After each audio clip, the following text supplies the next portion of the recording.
Hello guys, welcome back. Andito ko ngayon sa labas ng school ng aking mga anak.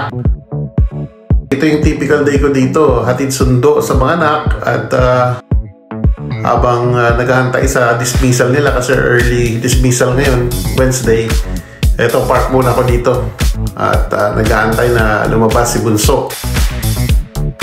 Yan, sarap ko mismo yung school nila, kindergarten.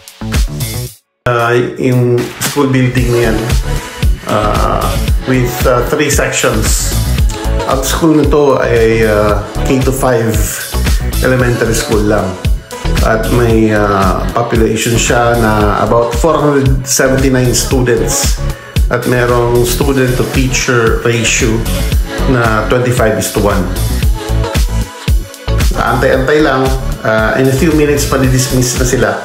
At kung mapapansin niyo, tingnan niyo, maganda yung weather ngayon. Mga ilang araw din na panay ulan dito kasi tira pa yun ng winter. Pero ngayon na spring na, officially spring na,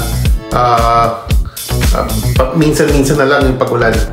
Madalas umaaraw na kasi yung spring na. Andito na yung sundo ko. Ayan, yung bunso kong anak, kindergarten, kaka-6 lang niya noong January 6. Ayun, antay-antay kami dito kasi yung panganay ko naman na bunso na grade 5 na ngayon is after 25 minutes naman yung dismissal nila. Kaya ginagawa namin is yung ginagawa ko is nagpa-park na lang muna ako dito at alam na ng anak ko kung saan ako nagpa-park at pupunta na lang siya dun.